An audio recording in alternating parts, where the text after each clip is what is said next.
So it's good. Hey, everybody, welcome back to Historians of the Movies podcast. I am, as of always, your host, creator, benevolent dictator, symbol of liberty and justice, Jason Herbert. We are doing the Franklin series now. We're already on episode 5. Joining me, as always, in this Liberty Fest is Kelsa Pellettiere. And today we have a new guest our of insight. We were just talking before we came on. My friend, our friend Seth Cotlar. Seth, welcome to Thunderdome, Seth. I'm thrilled to be here. My initial HATM experience was live tweeting the Patriot a long time ago with you all. That was my first HATM too. That's awesome. So it feels good to return in podcast form, not live tweeting form on the platform that shall no longer be named. It's a different vibe we got going on over here with the pod. We can do different things. We can actually say the words and things like that. For people who are not familiar with you, people who maybe have forgotten of you since we've gotten on from the platform that shall not be named. Seth, what are your credentials here aside from knowing me? Right. Why are you here? Why am I here? So I am by training a historian of early America, and my first book was about Tom Paine and the Americans who loved him in the 1790s. It was a sort of history of political culture and political media in the 1790s into the early 1800s. So I assume that's what got me the invite to talk about Ben Franklin. But for the last 5 years or so, I've sort of remade myself into a historian of the American right in the last 60 years or so. And I'm currently working on a research project because I teach in Oregon. I teach at Willamette University in Salem, Oregon. I'm working on a project about a guy who became the chair of the Oregon Republican Party in 1978, who turned out to have been a Nazi with ties to far-right domestic terrorists, which is kind of a shocking headline, especially because Oregon was known for its moderate Republicans in the 1970s. So that's one of those great kind of questions that a historian might stumble upon, like, wait a minute, what the heck? How did this happen? And nobody has written about it or talked about it, and probably for understandable reasons why Oregon Republicans don't want to talk about this guy. That's a very timely topic, and I look forward to reading that. Unfortunately, yes. Yeah. So anyway, it's been fun. I've been doing a lot of archive digging here in Oregon, trying to reconstruct the story of the far right in Oregon from the 1960s up to today.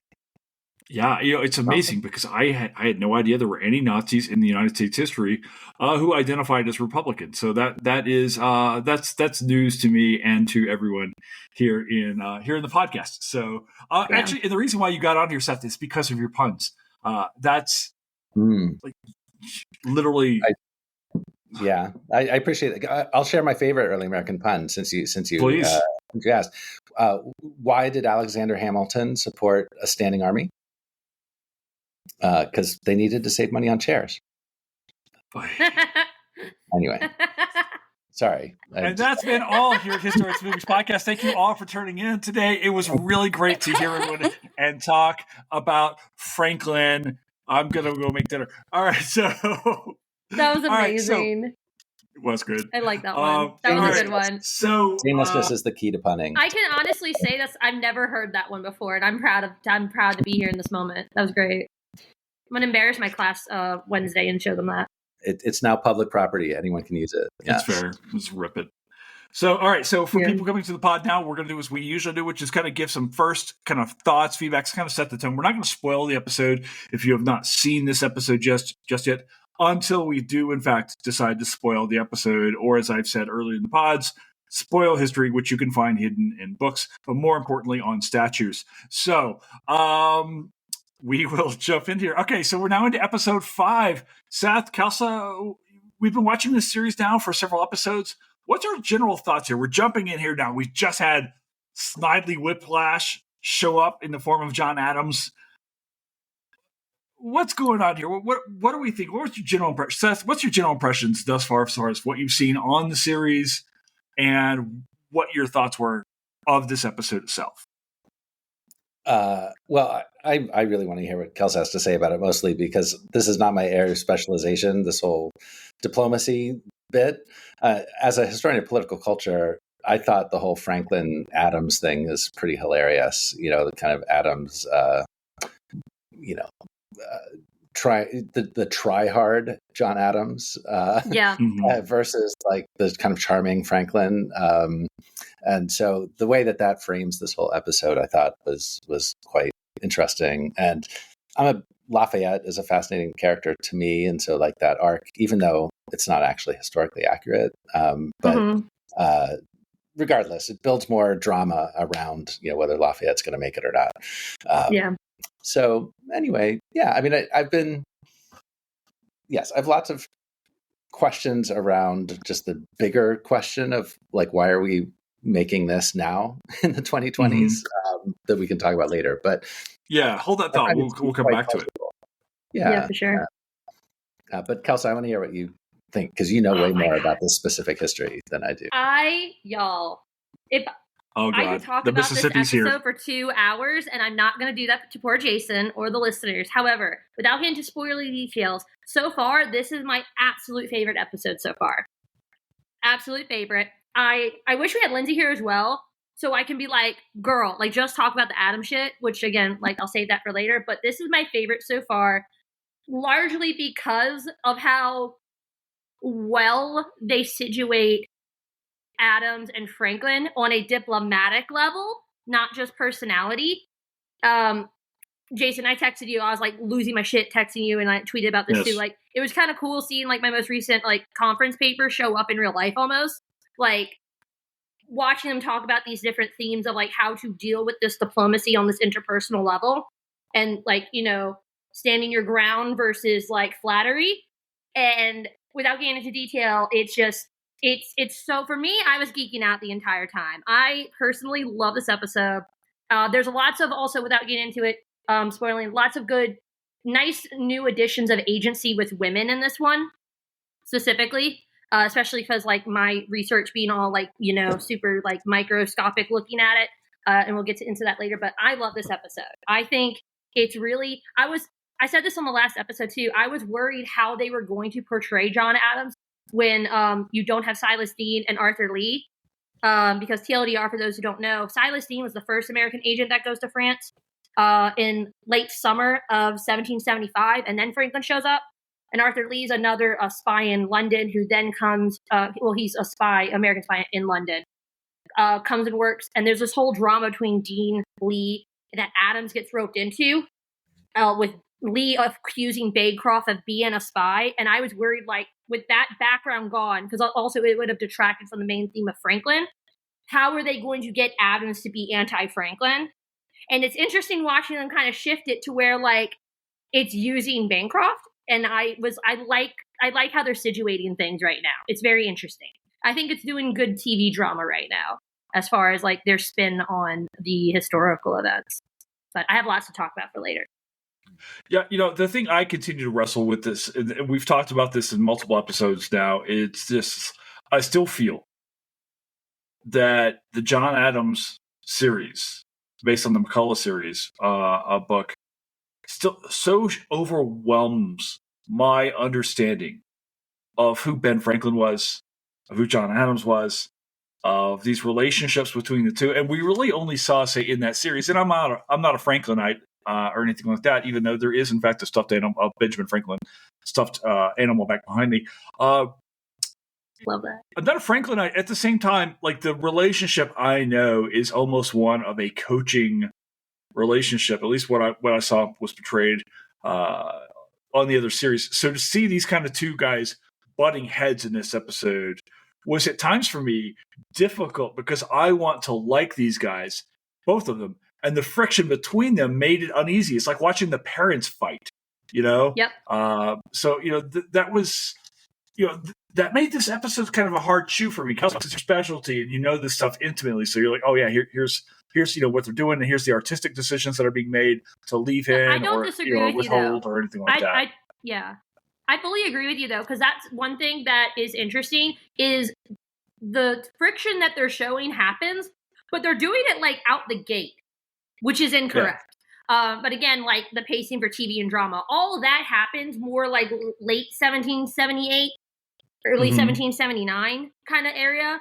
That's not happening right away so soon like they're portraying, because the situation with the pacing, they're insinuating that conversation's almost happening within the first month after the 4th of July celebration, which that just doesn't happen. And again, for the sake of, so few episodes and pacing like that, artistic choice, I don't blame them.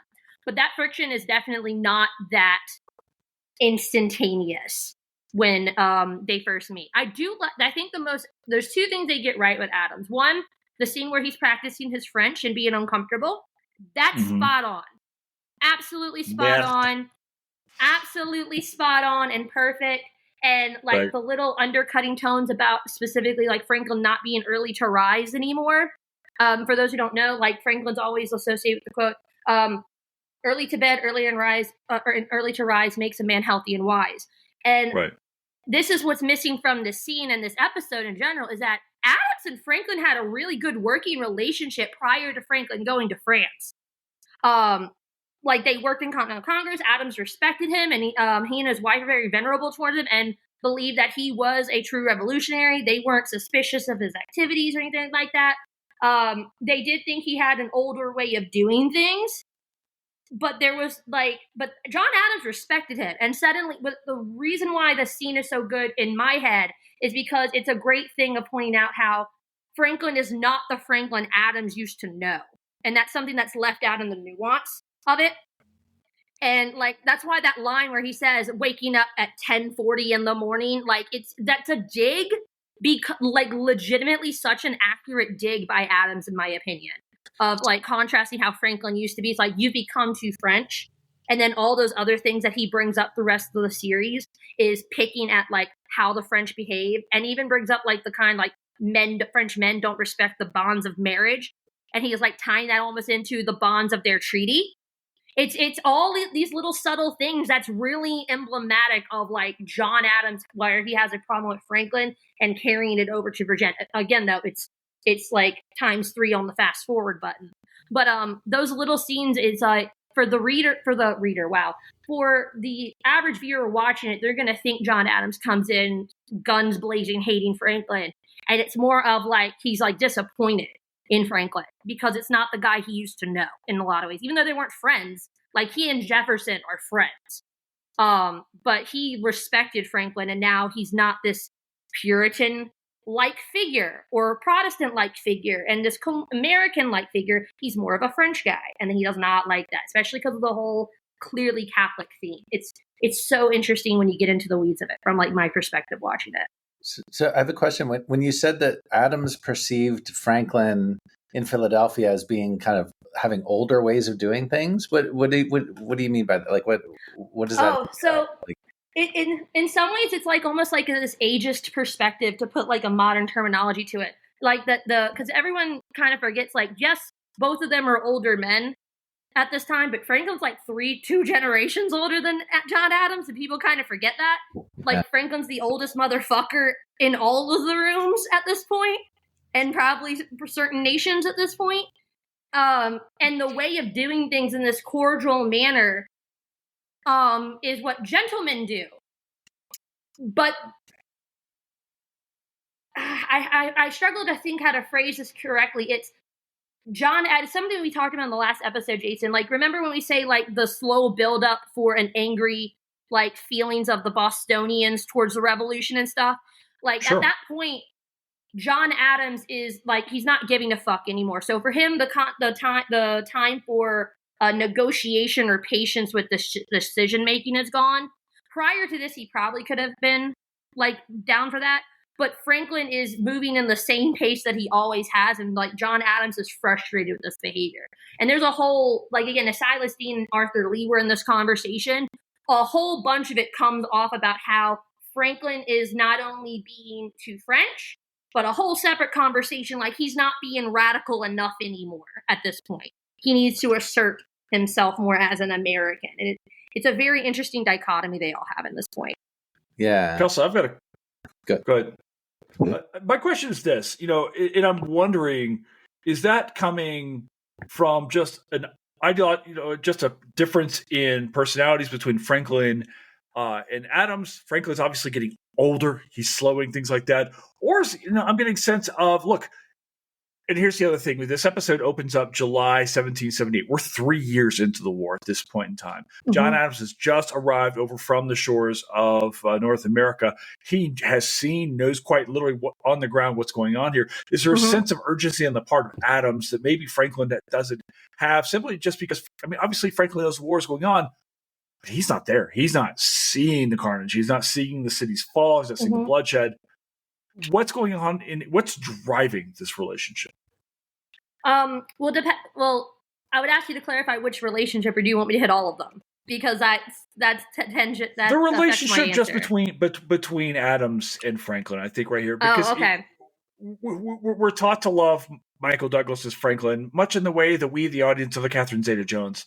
But now correct. Here that comes. Is correct. Now here comes John Adams. And he's still fun. Yeah. So he's set up to be a little villainous. We talked about this again last episode. It's like this coming in guns blazing kind of attitude, here to replace you kind of mentality. Mm-hmm. It hasn't come up again since then about like it's his job now. Franklin is still in the room with him and Vergennes and all these things, and like having to defer to Franklin in that little eye exchange when Franklin looks at him like, careful the phrasing, and he says a relationship on a rock to build on. So it's almost like backpedaling a little bit in this episode if you didn't catch that portion at the very end of the fourth one.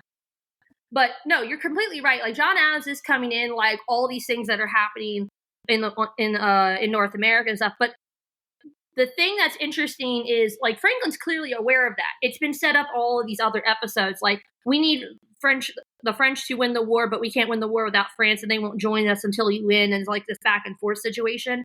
But the thing that's really interesting is with this episode, it's making them so clear cut on their positions that I love it as a viewer aspect, again, like as the cinematic portrayal version. But it's really fascinating because it's not giving enough credit to John Adams being aware of this nuance and then slowly getting frustrated. It's, again, he's just coming in angry. It takes about 6 or 8 months for him to fully decide he's going to go without Franklin's permission to hassle Vergennes. So I don't like that, because for him, again, it's another slow build narrative. Because weirdly enough, no one gives John Adams a lot of credit for being actually a pretty patient dude. Like, yes, he's a stick in the mud and a curmudgeon, but he's surprisingly patient up until the boiling point. It's just the fuse is shorter compared to, say, Franklin's, and his is the length of a football field. Franklin has the most patience of anybody. But the other side of that is it's hinting at Franklin almost being a little too careless, which I do like, though, because it's a little accurate. But overall, I'd say they're doing John Adams a little dirty. Again, it's in the pacing. He also is not coming in guns blazing. He is, yes, he's aware and wants all these things to happen, but he is much kinder and deferential to Franklin for a long time until then.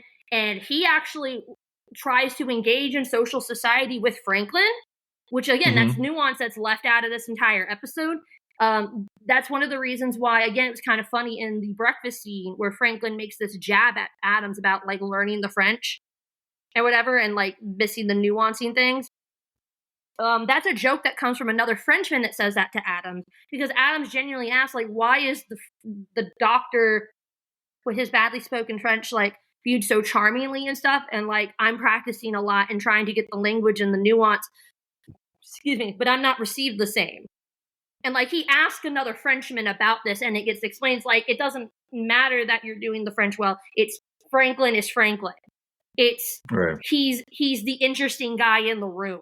So I kind of feel bad I hate that I'm feeling bad for John Adams right now, because it's against my better nature. But they kind of do it in that way with that relationship that you asked about, Jason. They're kind of doing him dirty in this scene in a little bit, and in this episode. For me, this episode should be coming 3 episodes later, or even the next episode. The build up to this level of John Adams perturbedness is rushed. Yeah. I keep thinking about... I see Seth's eyes going, ooh, this makes sense now, thinking of something. Yeah.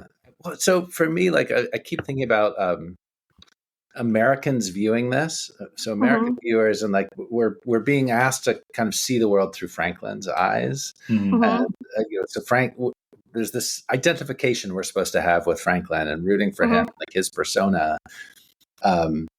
And Adams we're supposed to kind of feel sad for, or just kind of find like slightly pathetic, and if nothing else, annoying. I won't lie. Like it's placating to a lot of American stereotypes of Adams in this episode for sure. Fully agree with you. But it's weird because like Franklin is like, he's very suave. He's kind of European in a way, right? He kind of blends in. He's like, look, we're here now, and this is the way stuff works here, and we're going to do this. And Adams is like, but this is wrong. This is, and he just can't quite wrap his mind around it, right? And Franklin is very much in that kind of cosmopolitan mode of like, hey man, we're in this world and it operates by rules, and like we may not like it. It might be really strange to us, but get over your damn self. Like we're here to do something. But there's this way that like, so when I think of Adams and Franklin, and this just might be my own take on it, but I think of Adams as a more conservative, hierarchy obsessed person, and Franklin as less that way.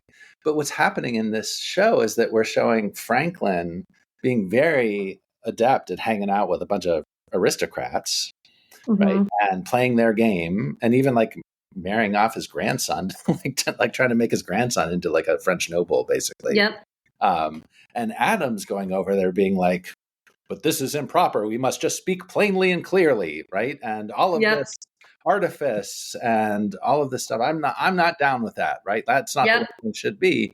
And so it in a weird way, like Adams comes across a bit more as someone who's more of a kind of committed, like anti-aristocrat, maybe, or anti-monarch. But yet in the context of American politics in the 1790s, Adams is all about the natural aristocracy, is what he would call it, right? I fully agree with you. I feel like they didn't do it enough. They did it enough to where like I got excited about it. But to your point, Seth, my understanding of Adams, absolutely. I want to ask Lindsay that question now, Jason. We might have to text her after about her. I've been texting Lindsay since the episode dropped. Fantastic. So, I want to know her view on that. For me, what it really is Adams is anti-Catholic. Right. And that's the absolute most motivating thing for him.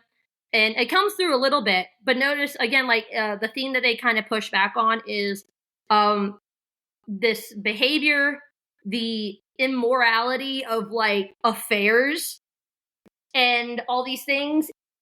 And it kind of being fully what you're, to your point of being this anti-noble-esque situation. I think this might be one of the spots where they actually do a good bit of nuance, is that's to him all tied in this luxury and abominational stuff of Catholicism. Right. Because in the stuff that I've read of what John Adams says, specifically with his wife Abigail, and it's to me, this is really fascinating, like, because their partnership, love, and everything is just a fascinating thing in general. The things he writes about a lot to her and in his diary is this excessiveness of the French monarchy. And to me, that always comes back to this undertone, like the British monarchy was not excessive, but why though? And it's always that Catholic twinge. They had it show up a good bit and a few times, even with Brilliant later, when it comes up to like why she doesn't want Temple to marry her daughter. Like he's Protestant, he's not Catholic. We believe this is the one true religion, and like they're hinting at that at Adams. And for me, it goes back to exactly that aspect of Adams that a lot of people who are historians, at least people who read him or know enough about like early American Adams, that would stand out more if that Catholic angle was pushed more. Right. For sure. And this makes me think about like, so I was taught about Franklin by Gordon Wood, and like, that's cool, actually. Yeah, that's cool. On Franklin is that the reason why Franklin looks so weird to us at the end of his life is that he's basically trying to become an aristocrat. Like he retires at age 42 or whatever, and he's like, I don't have to work anymore. This is awesome. This is great. Yep. And I'm going to be like a gentleman scientist. And Adams is like, you're going to stop working? why would you ever do that? That's terrible. That will make you immoral and unvirtuous. Yep. And so this like clash between, so that was in part what I heard when you were describing Adams looking at Franklin as like older, like an older model, because there's this like shift that's happening if you accept sort of Gordon Wood's argument about shifting kind of social mores in the U.S. in the late 18th century, that there's this move away from a more kind of aristocratic, gentlemanly ideal of what one should be towards something that's more like a kind of, who you are is the work you do. And it's very important that you be always working, right, and producing. No, I totally agree with that, because like you're actually hitting the nail on the head on one of the things that Adams said he always liked about Franklin before he gets to France. He loved and respected the work ethic of Franklin. Again, like the early riser, doing all these things, putting so much effort into the Second Continental Congress in 1775. Like all those things you're talking on is absolutely accurate.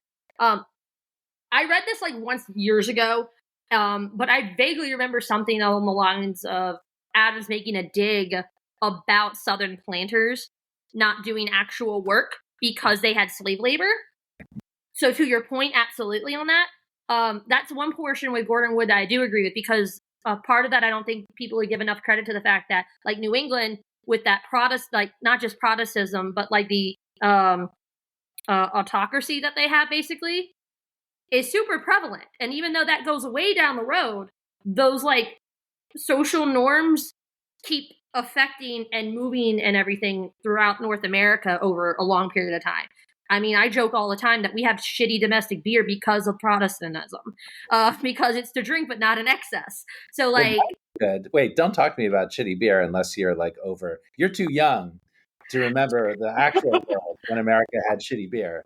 Oh my God, thank you so much. You're proving my point that my moisturizer works. I appreciate you for that comment. Thank you so much. I've never felt more pretty in my life. It could be because I'm in Oregon that we have pretty amazing like domestic beer. Oh, y'all actually do. No, I've had a friend who went to Oregon, and we're from Louisiana originally. She's told me before that Oregon and like the Northwest has surprisingly good domestic beer. Fully support the statement. Does Colorado get to enter the chat at this point in time? Is that what happens? Colorado, I have no beef with Coloradians, okay? Because we're coming down. I mean, I went to school in Minnesota.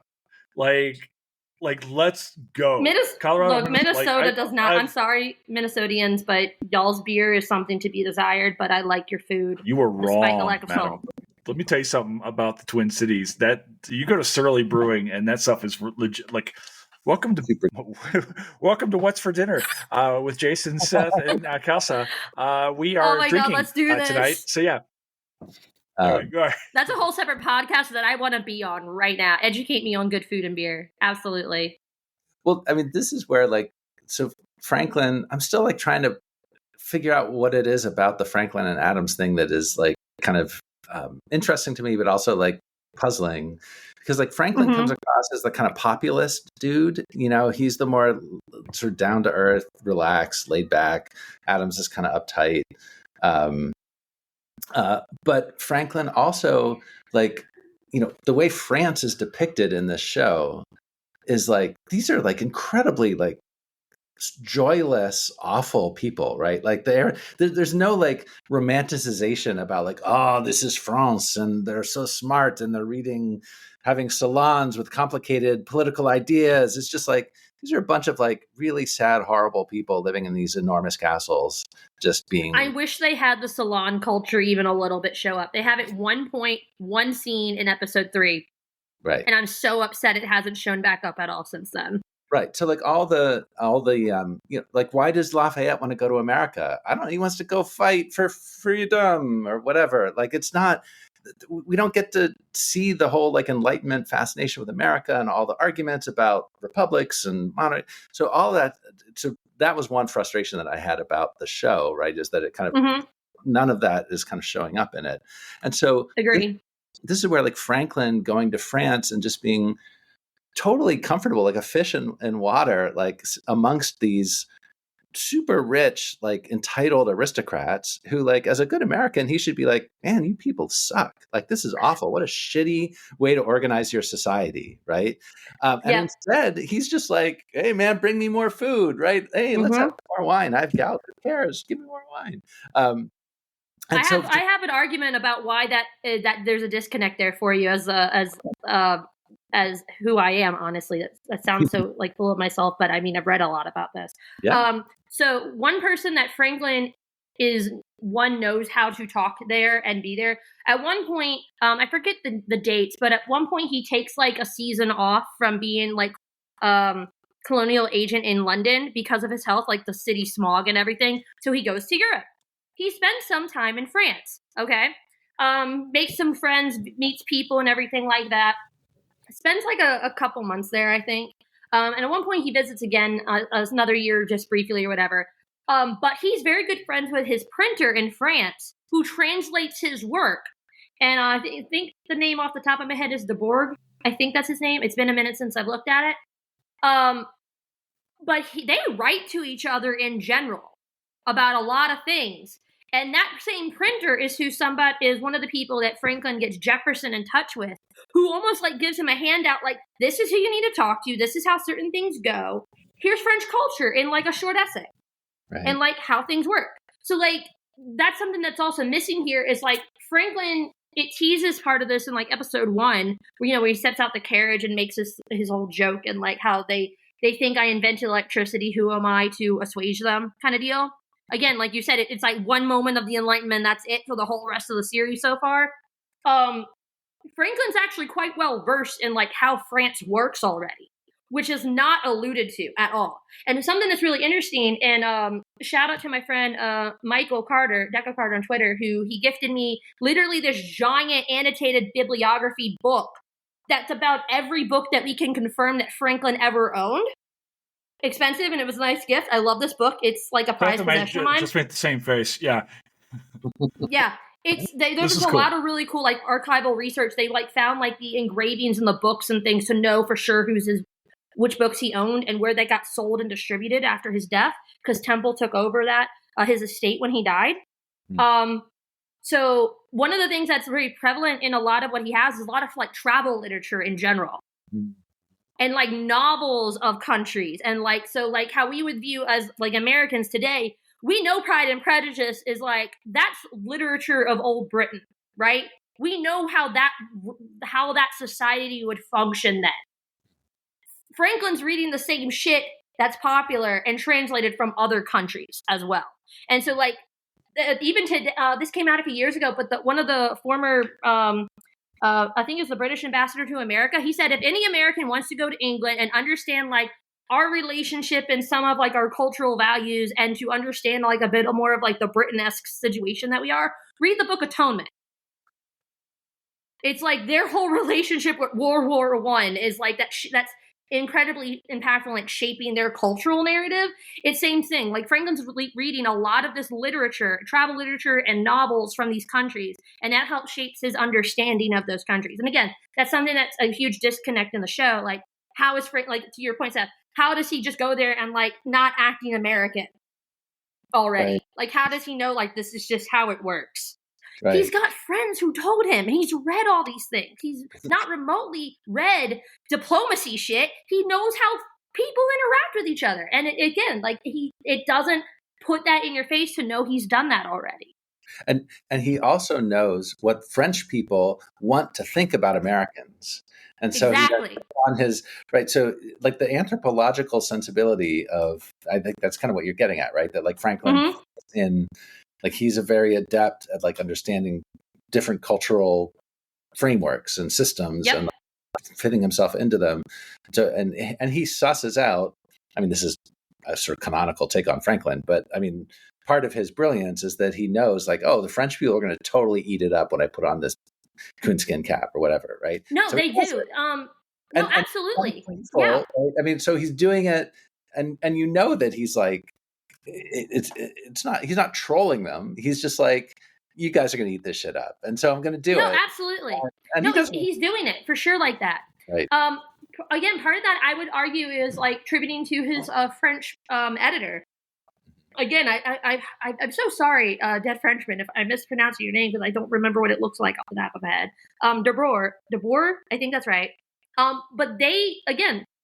He's been writing to Franklin for years, like how Americans are perceived and how Franklin's almanac is received, how experiments about Franklin's lightning rods and other research things have been received. So he's like completely aware about like French fascination with who Franklin is. Right. So like absolutely, he's completely aware of all these things. And again, to your point, absolutely, he's not trolling them, but he knows damn well like they'll eat the shit out of my hand if I do it. This is the thing they like. I'm going to keep doing it because they like it. And now this is making me think about how actually Adams is the kind of like guileless, simple American who's just like showing up in France and being like, why can't we just speak to each other in like straightforward language about what we want and just be like, get rid of all the show and all all this, dissemblance and all this stuff. And Franklin is just like, well, because we just can't. We have to come here and like play a game. And oh, by the way, the game that I'm playing is that I'm going to come across as the simple, guileless, straight-talking American, which these French people are going to love, even though the people I'm interacting with know that that's not really who I am. Like Vergennes knows exactly Franklin is. And so all those layers of like game playing and so on that Franklin is doing, that to Adams is just like incomprehensible. Right? Like, why are There's you... a great letter that John Adams actually writes. I want to say it. No, it's in his diary. I'm pretty sure he writes about like almost exactly what you're talking about, Seth. Literally, he writes about when I first arrived, they were all excited basically that they thought I was the famous Sam Adams. And then upon learning more about me and spending time with me, they learned I was not the famous Sam Adams. I was not the infamous Dr. Franklin. I was simply the Puritan, the bigot. Like, he uses the word bigot, and I won't lie, it's one of those things, like, I need to ask other 18th century people why he calls himself that. I think it's literally because he's so obvious about his dislike of Catholicism. I'm fairly certain. But it's one of those things, like, I'm like, I need to look into that later. But no, exactly what you're hitting on, Seth. John basically says that. He's like, why are they doing all this? This is ridiculous. This luxury is excessive. And it's, again, clear Puritan undertones are completely shaping everything he's saying. It's insane. And he thinks this is all ridiculous. And it's fascinating. So like Franklin, when he's marrying off his grandson or trying to marry off his grandson, he's like, you're Catholic, he's Protestant, whatever. Like, whatever. You want him to convert? Fine, he'll convert. Whatever. Who gives a crap what they really believe? Like, there's no heaven. Are you kidding me? Like, who cares? Like, this stuff doesn't matter. And Adams just like, even if Adams knew about that this was going on, this is like nuts. Like, how could you possibly, like, you can't fudge on this. Adams would have shit himself if he heard that conversation from Franklin. Right. Like, and straight up. Sorry, go ahead. I'm imagining Benjamin Franklin in Belfast in, say, 1971. You know, it's like, it's fine, right? It's fine. Just work your shit out, right? It's good. Where's the Oh money? my God. Right. Yeah. My gout hurts. Well, go. I mean, Jefferson thought that everybody would be a Unitarian in a couple generations. So, whatever. Like, and Tom Paine thought everybody would just like give up on the whole organized religion soon enough, right? Because obviously, God, we were so close. So close. And that was too far for people. I've read your book. I loved your book, by the way. I read it in grad school, and I really enjoyed it. A little selfish plug there for you. But yeah. I am curious, Seth. Yeah. So keep in mind that this Catholic situation, and everything, because I gotta do my girl justice here with Brilliant. What is your understanding prior to this episode? Your understanding of Franklin's relationship with women in Brilliant? And how did you feel about the agency showed about her in this episode? Because I have thoughts, but I'm curious if somebody, like you've said a couple times, like you're not a Franklinite person and everything. Like, what is your perception as a historian watching this? Well, I mean, in general, so I don't know a ton about that specific relationship between Franklin and Brilliant. So I didn't have any expectations sort of coming into it. Okay, that's fair. I mean, I did have the general, things that people learn about Franklin being a kind of, ladies' man, and so on. And I've read some of the literature on gender in the 18th century in France, and the especially amongst kind of elite women and the salon culture stuff and so on. So I was pleasantly surprised to see her depicted in a way that like emphasizes her agency in all of this, and like her refusal to just be like, well, the men say this is what's happening, so I guess that's what's happening, and that she won't just kind of consent to that and play along with it. She has various kind of surreptitious ways to try to put the kibosh on this thing that she doesn't want to happen. But the way that it's framed is, it seems to me like a lot of it for her is about the religion, right? That and ultimately she ends up looking like the bigot too, right? So like Adams is the bigot who can't, and then she's the one, which makes it a slightly more problematic. It's less that like, my daughter is a human being who deserves a right to determine her own fate. It's more like, well, my daughter can't marry a Protestant, for fuck's sake, right? Like that can't possibly. Maybe I'm misinterpreting what's going on in the. No, that's definitely what they're pushing in the narrative. I also like the undertone of like she's gonna have a say in the choice for her daughter because she's just so pissed off at this point. And that whole I could talk again for another hour on just Brilliant's like representation in this entire series. I kind of want to make like a joking blog post like after this is over and be like everything that they get right and everything they get wrong with Brilliant, because I think it would just satisfy an itch that I need to scratch now. But I fully agree with you. I love the agency stuff. It's great. They push it too far, but again, I like it. I like it though. And again, good TV. It's just good TV. Like if you don't know who she is, you're gonna be like, that's a badass bitch. Good for her. You know, like clearly she's mad and moody, and in some ways like more human because she's not encouraging now this marriage where her daughter clearly does like him though, and would like to marry him almost and be with him and let him stay American because she said, I like you American, not French. Right. But again, the parents don't hear this side story and stuff. It's very human of her to be like, no, just to slight her husband and then to kick out the maid who he's been fucking the whole time. Right? And this is something to go into the Brilliant relationship and the Adams situation and the Catholic situation. So you remember the scene where Adams is talking to Bancroft and makes the comment about like calling Franklin Mr. Rooster, assuming that that's the cock she's actually involved with, basically, while her husband's having an affair with the other woman, the au pair, who sits at the table and stuff. That's an actual thing he writes about. That's an actual thing he does write about. However, the context of it was he was aware of the affair, but was basically alluded to by Franklin that Brilliant was aware of the affair. That's not true, actually, at this time. Later on, she finds out about the affair and she's heartbroken. And the woman is sent away and everything. And she writes to Franklin, like, what do I do? And it's actually a really endearing letter. This is one of those moments where, like, he actually does, like, become a father and friend figure to her in the writing. There's not, like, the joking, flirting thing that we've all assume and associate with Franklin, which is true, let's be honest. He's a founding flirt for a reason.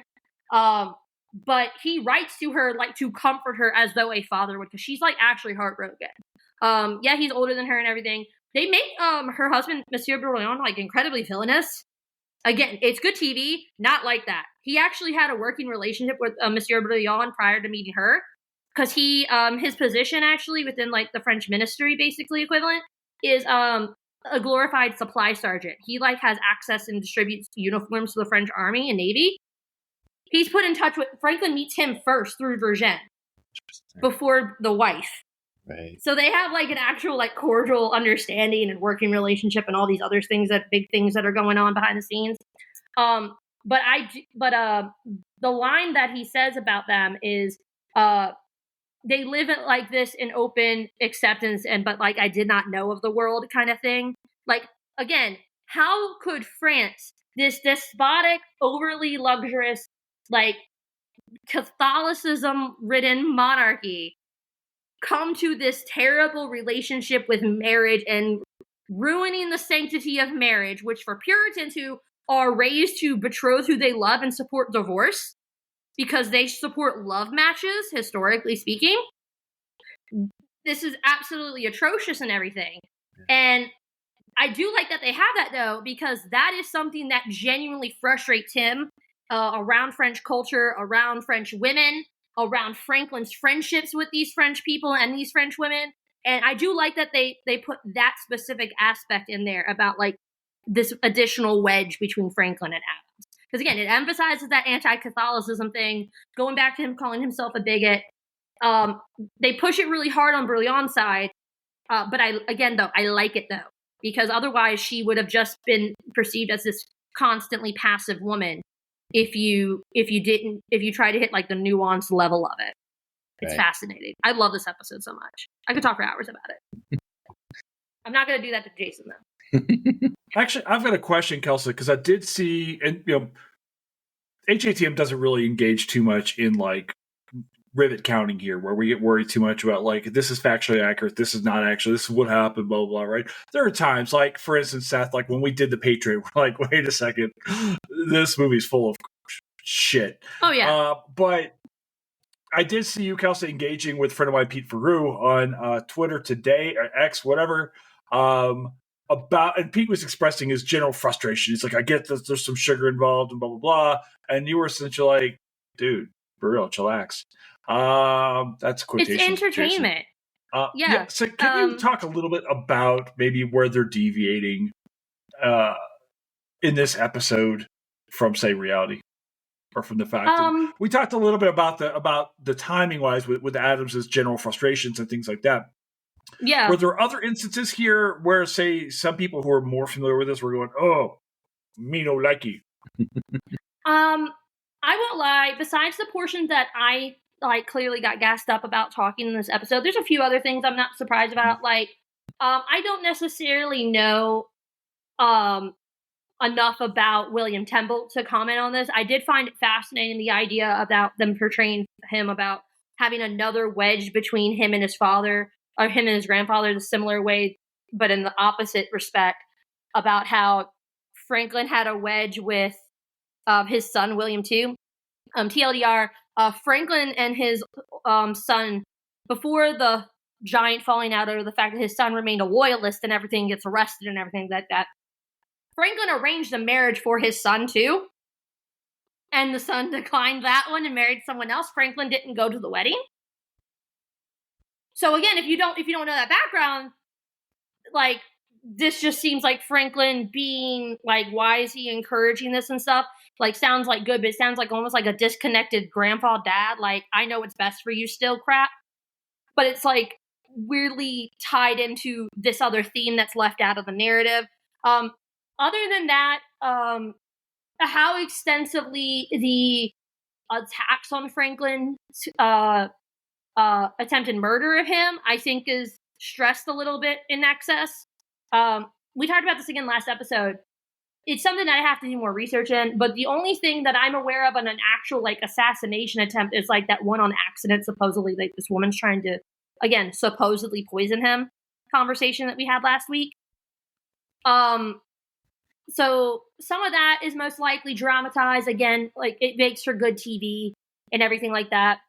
And the other side of this, just this overtly Franklin versus John Adams situation. That's not true. Like, again, like, that's a build up to everything, and they disagree on these things, but there's genuine respect. That completely goes to shit after, I wonder, well, no, we're well past the spoiler thing. I am interested for the next episode if they're going to show how Franklin is, how and if they show Franklin's involvement in John Adams's recall.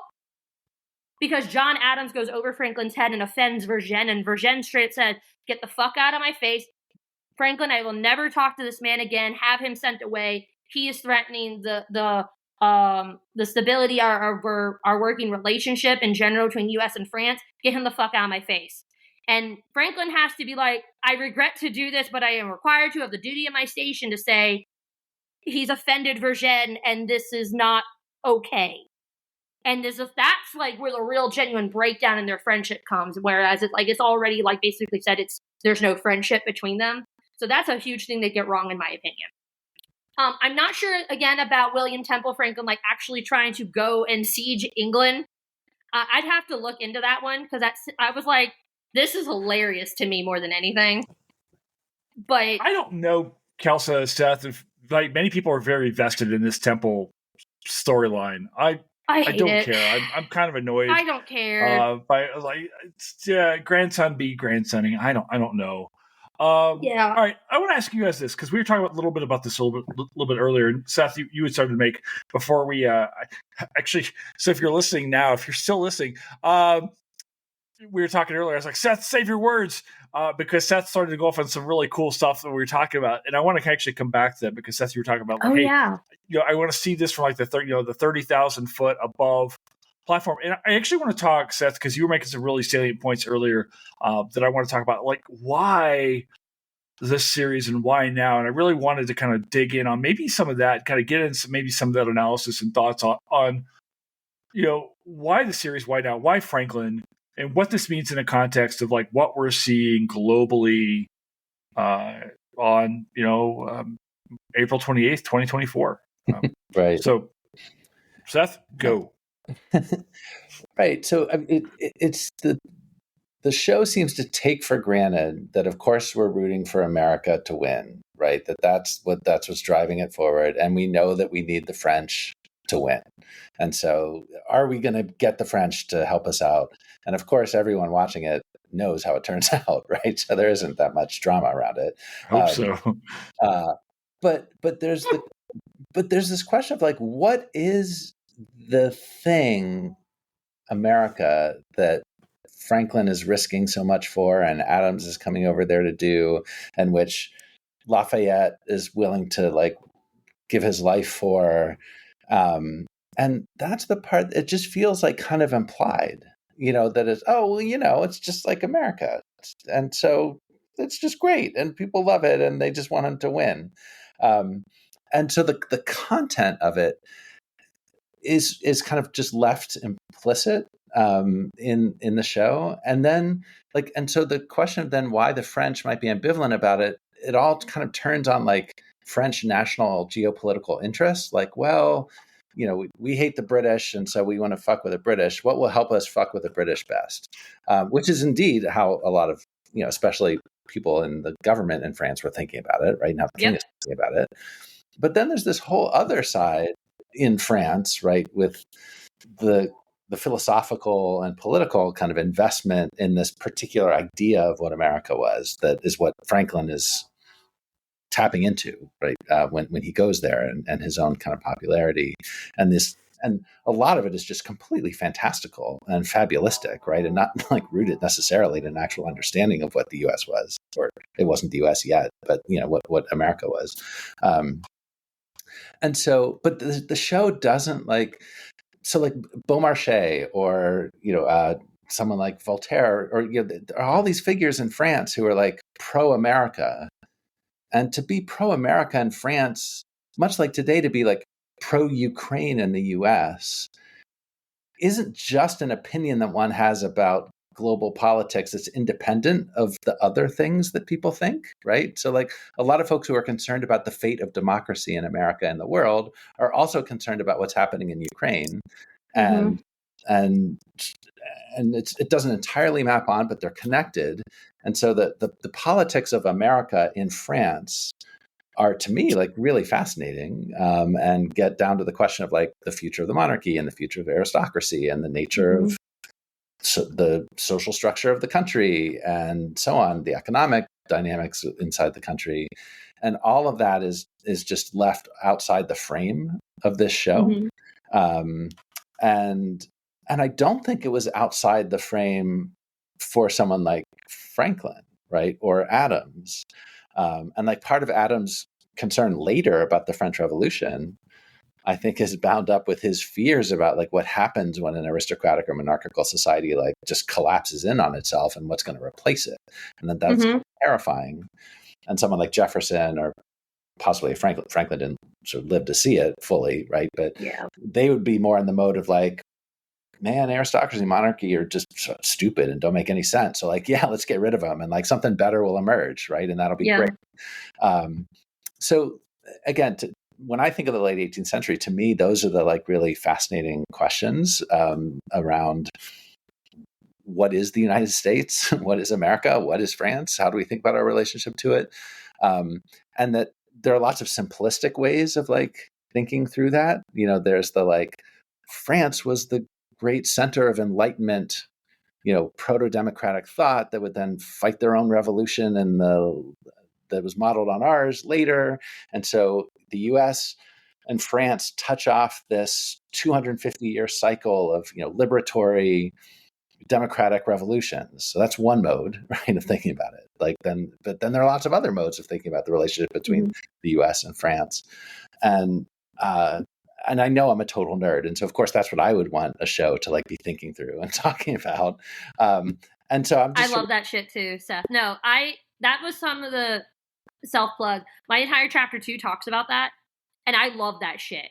Mm-hmm. I love talking about it. That you would love Vergennes actually more because of that, because it's not shown well enough in the show. But he was previously the French ambassador to Austria, and watch in real time while Austrian government tried to form a new alliance between Austria, Catherine the Great of Russia, and England to work with each other to help Russia eventually invade the Ottoman Empire. But Ottoman Empire is, since the 1500s, an ally of France because spice trade stuff. And so France is like, no, to weaken England, because they're going to be a powerhouse when we defend the Ottoman Empire, we need to help the Americans. So they use more resources and money to weaken England for this eventual war down the road. So for even Vergennes, it's not about American democracy. It's to stick it to the British. And also, for him specifically, there's this huge war coming up that they're actually preparing for.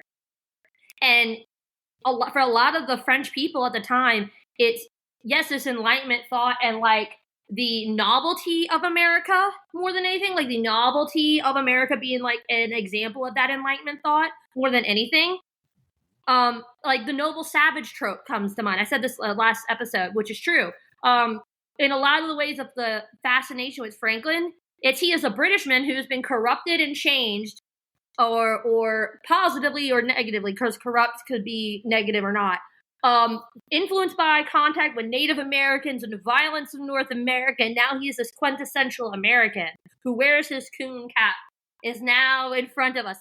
Emblematic of the Enlightenment is these themes that you've been alluding to this entire episode. So it's definitely more just the fascination of Americans. And I won't lie, it shows through the most with Brilliant's daughter in this entire series so far about that aspect. She's Temple is the Franklinite, the emblematic version of him who's American. She's I don't want you to be a Frenchman. I want you to be American. It's the novelty of him being the American that interests her the most. Right. So it's not shown enough, fully agree with you, but it shows with her, weirdly enough, with her crush on William Temple Franklin. Right. But yeah, no, I totally agree with you, because it's how is France going to be involved with this? But we don't support the ending of a monarchy and everything, but we should support them because this threatens our other interests. But what will it say if we support this, and will that protect our monarchy or not? Which do we intervene to protect the monarchy, the French monarchy, or do we not intervene to protect the French monarchy? Is this revolving question that is incredibly prevalent if you're interested in this period. I fully agree with you on this. That's great insight. And also that tension within the French. So someone like Lafayette, right, who's kind of more on the democratic side, but he's still an aristocrat, right? Absolutely. He and Jefferson are the same type of people. They're slave owners. They're aristocrats. But for Lafayette, a lot of it is, yes, he's this enlightened dude and likes Jefferson down the road because they're separately friends during the French Revolution and everything, especially when it comes to the rights of man and everything. But for Lafayette, a lot of it is, I want to support America because my father died in the last war against England, and I want to avenge my father's death. And there's this glory associated with dying on the battlefield, and also just again, whole nother conversation, masculinity and honor and all these things. But it shines through enough. He's no, I lost my father. I miss and love my father. I want to kill Britishmen. I want to kill Englishmen for what happened to my family. And that's the whole other genuine motivator, especially of a lot of French men. They're no, let's kill the British. That's our favorite thing to do.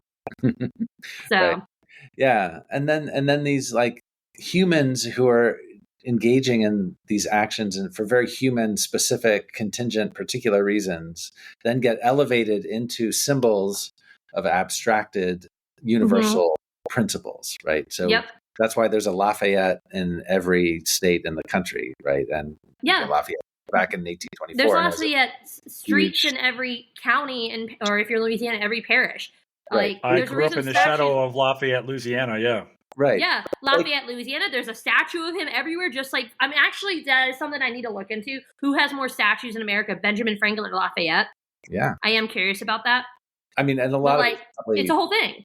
Yeah, but it's like you don't name your town after a guy who was like, oh yeah, that was the guy who was pissed that his dad died in America, and so he hated the British so much that he came over and like wanted to seek glory for himself, to like give him a sense of manhood by fighting for something, and he was bored being in France, and so he came to America, and let's name a town after that guy. Right? It's like you don't name a town after that if that's the way you think of the guy and who he was. No, but Seth, isn't that the idea of creating these towns and statues and things like that to actually speak to the construction of a national identity in the United States, where we say, look at this great Frenchman who in his greatness saw greatness in us, and therefore our greatness was reflected by his actions. Hence we shall name street, town, whatever after this guy, right? I mean, isn't that, I mean, so actively constructing an identity of Lafayette so that we could construct an identity of the United States. Right. And it's always in relationship and in complex relationship with Europe, right? That look, a European loves us, like a Frenchman loves us. Isn't that cool? Oh, and also he loves us because France sucks. But also, look, he's French and he loves us. Like, so that means we must be great. I can't help but think that we're recording this episode on my late father's birthday, and we are now trudging into this daddy issues with Jason, Seth, and Kelsa. And because that's what I don't need to be attacked on your podcast right now, Jason. I do not need that. I do actually. Hold on. I have another thing to ask, though. So this is something that I always find fascinating. So, Seth, this comes back to your book, actually. And I've been thinking about this ever since I read your book like 4 years ago. And I'm not shitting you when I say this. So why is it that Lafayette is considered a soldier of two worlds in France and the United States? So why is Thomas Paine not, considering he's involved in both revolutions? Right. Why don't we have streets named after Thomas Paine? Why don't we have statues to Thomas Paine? Well, he's involved in the Bastille. He sends the key to Washington. For those who are listening and don't know this, he is an active supporter and puts his money where his mouth is during the Revolution. He does the same thing in the French Revolution. Why is he not treated with the same reverence like Lafayette? Is it because it's the novelty that Lafayette's a Frenchman? Or is it because an American gets too radical, even for Americans? I've always wanted to ask you this question in person. Right. You know, it's so hard to sort of explain why something didn't happen, you know, like rather than why something did happen. I mean, Paine, I've been fascinated by his memory, because his memory, the way people remember him, is fascinated and always super political.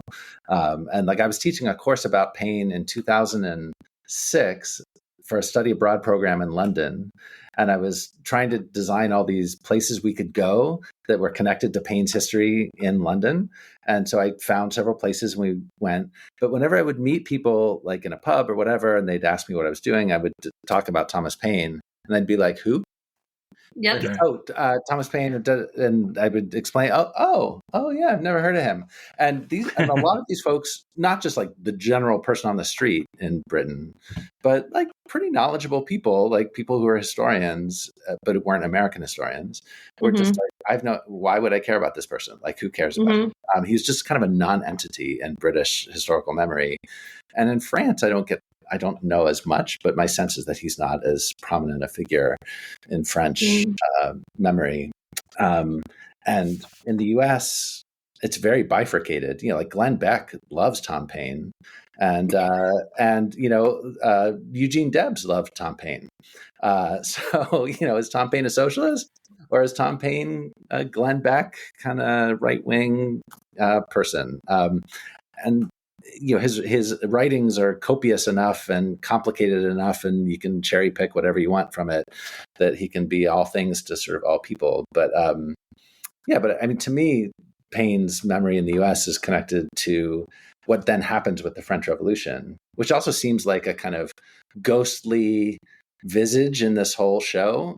Like everybody watching it knows what's going to happen, right, to this French king.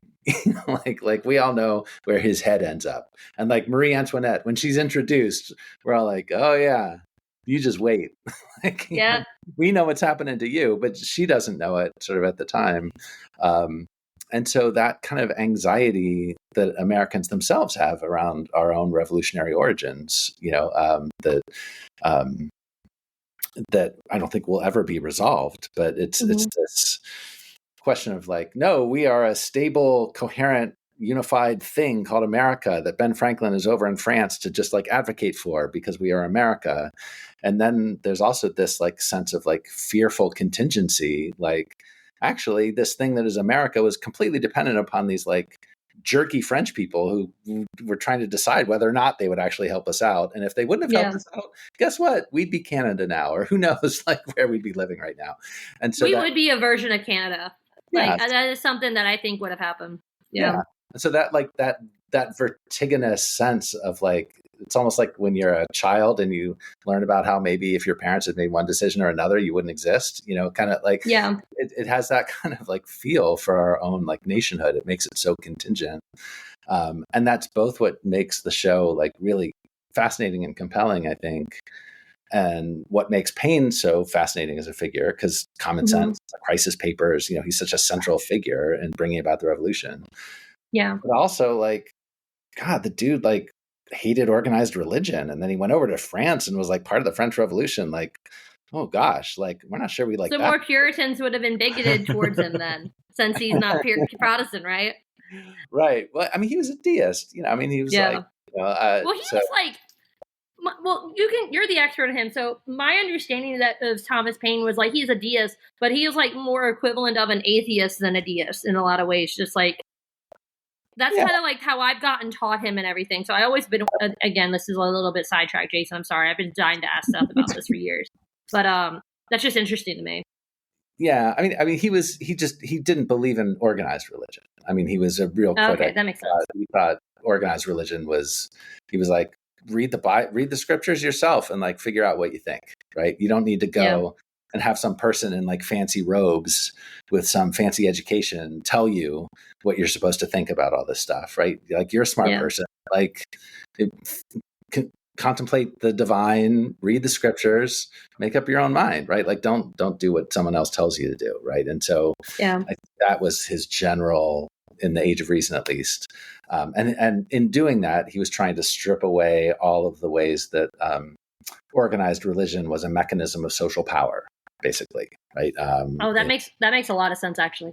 Yeah, I mean, he was like, people are like using their supposedly special access to divine truth to control you, basically, right? And so don't let them do it. Much like that's fascinating. Or the monarchy is using their supposedly special position to control you, right, and tell you how you should. So I love that. Anyway, sorry for that pain. Jason, that's your fault, Kelsa.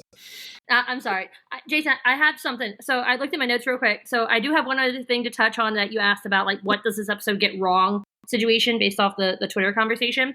So this was fascinating to me. They've done this a little bit. I love how they've like. I need to double check this, but I'm pretty sure this character does not actually exist in real life. But Charmont's son, who is dating the black actress and purposely bringing a black woman around people, and it's freaking everyone out. And he's like fighting against the despotism of a tyrant when you have slaves in America and everything like this. This like undercurrent of like how is slavery being perceived? I do find that fascinating because that is something that actually does get asked to Franklin at one point about, like, I forget who it is, but this question is asked, like, how does America rectify the fact that it's fighting for freedom while you have human beings in bondage? and everything like this. And the Franklin-esque answer that he's given before, which is just to the point, like, it is the most inhuman form of torture that exists, basically. In this episode, I found it really interesting because, like, again, I like this for the fact that it's not right. I'm pretty sure Charmant does not have a son. He has 2 daughters that I'm aware of who live around Franklin. Which, again, if the whole thing is like women around Franklin, that's a dicey subject, honestly. So, again, for sake of the narrative, it's very interesting that even in the opening, like, artist illustration of the show, you have him teeter-tottering between Brilliant and Helvetius, even in the opening credits. But no other women, like, live in the house with him where he's staying at for years. That's a whole other sidetrack thing. But I kind of forgot about it for a second. Like, that is something they do get wrong. I don't believe it's Charmant has a son that does that. But I like that they've invented him to push that thing on the question. To remind, like, viewers, oh yeah, slavery's kind of fucking happening at this point in time. And this is a huge contradiction of the entire revolution in and of itself. So I'm mad at myself that it's out of order now in the episode. But I was like, hold on, I need to throw that out there real quick.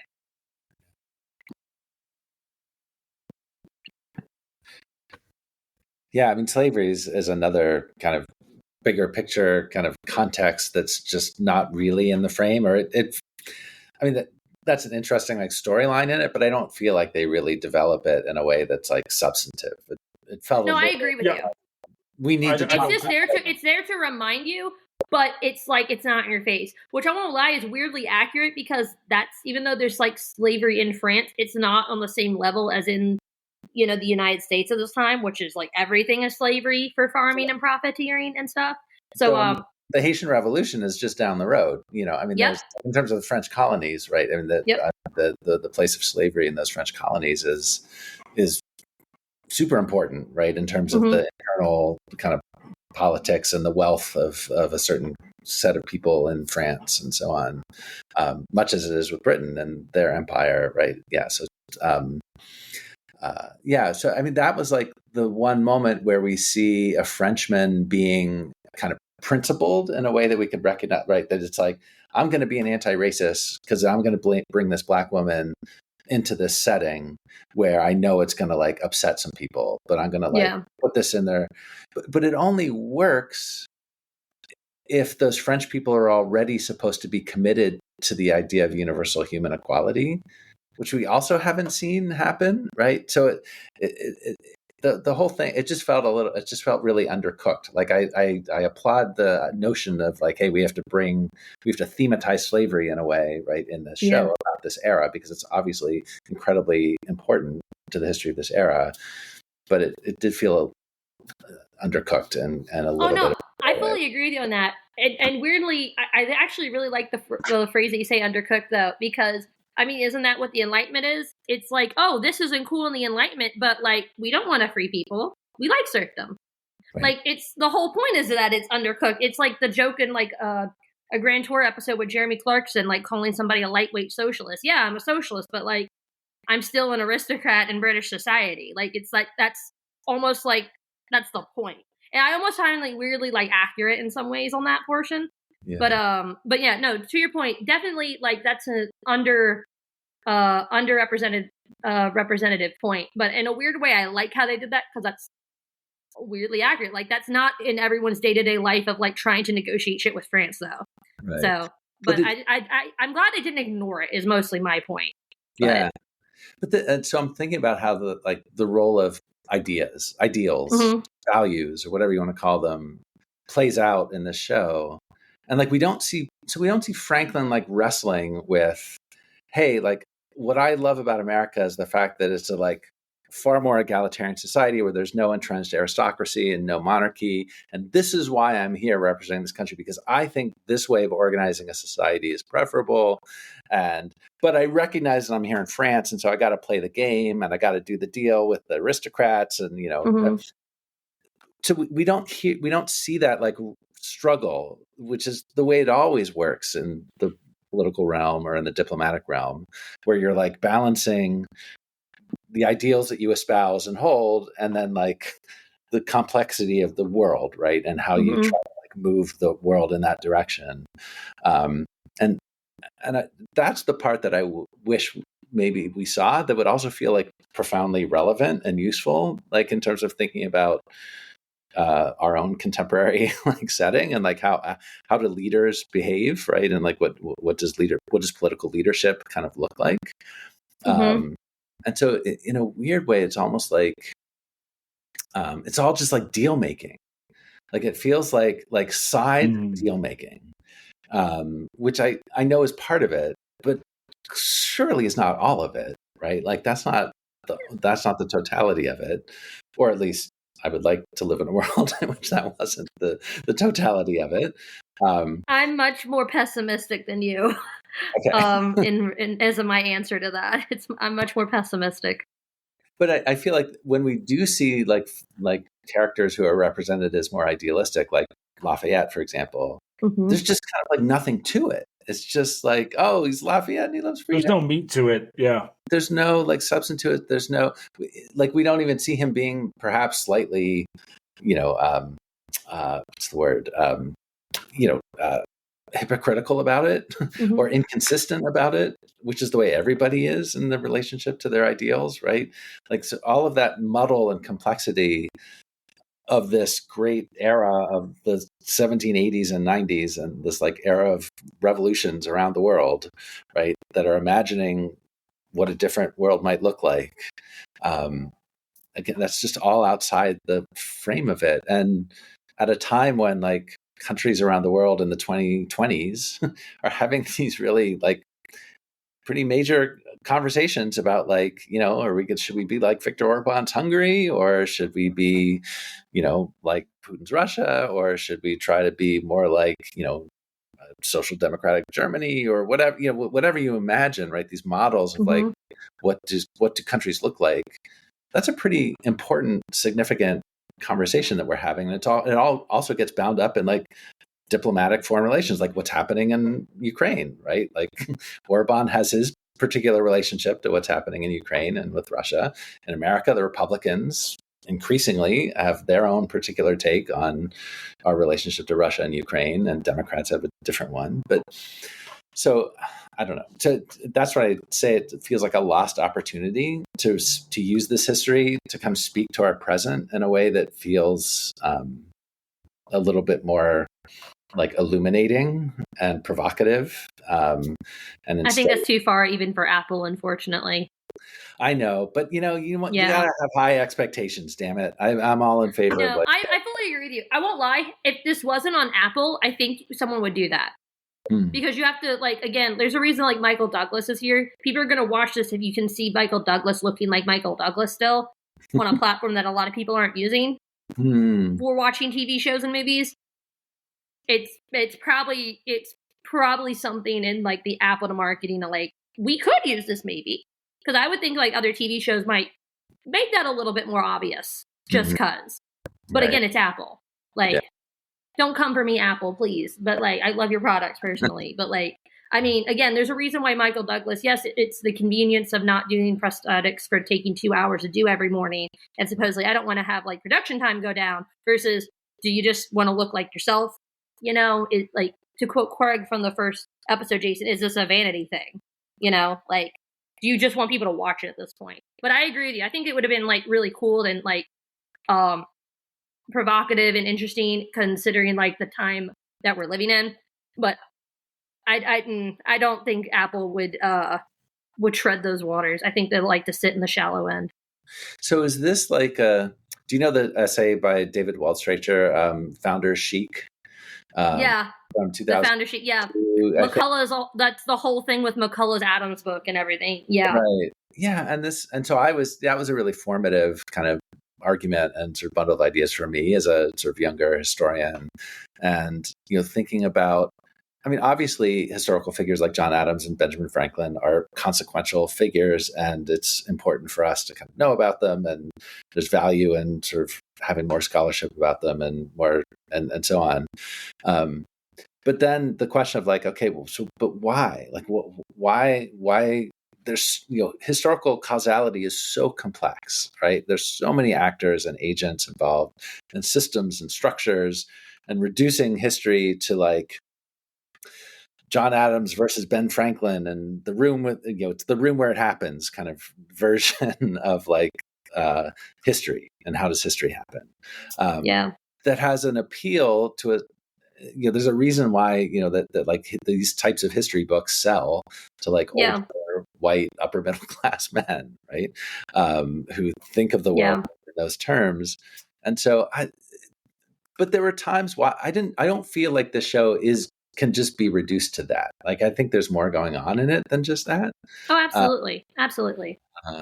But it does, there were times where I was like, all right, but that's the hook. It's just hooking me in around these like famous names who I'm supposed to have this feeling of connection to, when like, what about a lot of the people in France who are about to like bring about this revolution and take down this horrific monarchy and aristocracy?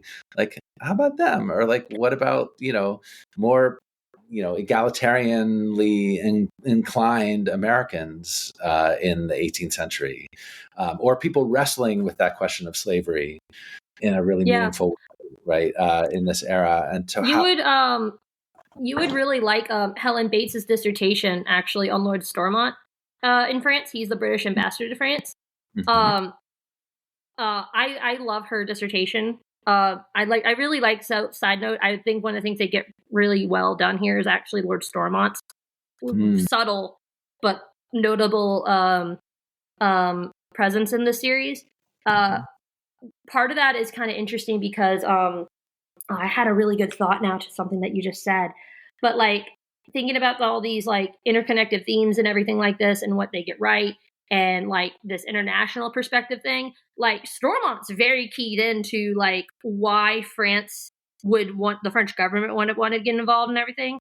And even though, again, like France has always, their favorite sport pastime has been killing British men and vice versa, right? That's the running joke that all early Americans say when like we're teaching like survey classes to students, because to justify like, this is why so many wars had happened between these two nations for centuries, and they're just killing each other and everything. But something that is missing in the show is there's actually not just like a couple of people in like the French government who are like, we don't necessarily want to help these Americans. There's a number of French noble people who are like, we don't want to support people who support anti-monarchy and rebellion and violence. That threatens us. And there's a lot of people, a lot of French nobles. Madame de Fronde actually has a great working friendship with Stormont. And prior to him, no one liked the British ambassadors in France because they're just fucking assholes. They were super rude, super condescending, not considerate to their guest hosts and all these things. Showed up in court. No one wanted to fucking talk to them. He gets French people to like him and have good relationships. And even when he eventually gets recalled back to England, because now they're officially at war with France, he has friends with French nobles and aristocrats, people like de Fronde, who are writing him saying, I can't wait for this stupid war to come to over, basically, because this is ridiculous that we are supporting a revolution against another monarchy. So fully to your point, like there's so many other cool things that should be present, and unfortunately they're not fleshed out. Like as that portion specifically to me is like one of the most interesting things that is not there, personally. Yeah, and that, I mean, and if we're going to use I think I mentioned this before, that like, to me watching it in 2020, I feel like Franklin is like Zelensky, and the French are like us, right? Kind of, yeah. And so he's kind of trying to charm this powerful empire and get them to buy in and give him financial support for this war. And part of it is cultural and ideological, like, oh, you should care about our cause and it's a good, noble cause. And another part of it is also like, hey, like, you don't really want Russia like invading the rest of Europe, right? So like, so it's in your interest, right, to kind of help us, fight this kind of proxy war, right, instead of you fighting yourself. And if I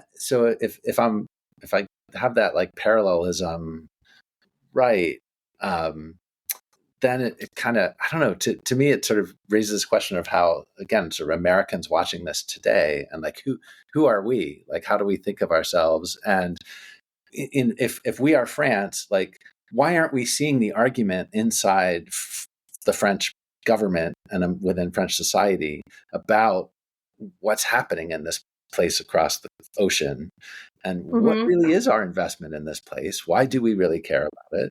Yeah. And I feel like that would be a useful way to then like reflect back on how whenever we're talking about Ukraine and the US, we're also talking about the future of the US too. And we're talking about cleavages within our own society and kind of different ideas about what America is. At the same time, we're talking about like what Ukraine is, right? And their relationship to it. And so again, it just feels like a missed opportunity, right? Like maybe I'm thinking too deeply into this, but like, no, I like it. No, don't ever not think too deeply into something about Franklin with me around. I encourage it. Yeah. No, I think you guys are absolutely right. And, it's looking forward into these next few episodes as we kind of round the corner on this series. It'll be interesting to see, because it does feel at times like there's a lack of beef with where's the beef in French. So we'll see. We'll see what we've got to go. But speaking of go, we've got to get the HAT ready to go tonight. For those of you who were listening, you probably will be listening in after we've watched Southern Comfort. So, guys, Seth, Kelsa, guys, thank you so very much for being here today. And then we've got Sarah Giorgini on deck for next week. So everybody keep listening in, and we'll talk to you a little later. All right. All right. Ciao for now. Bye, guys.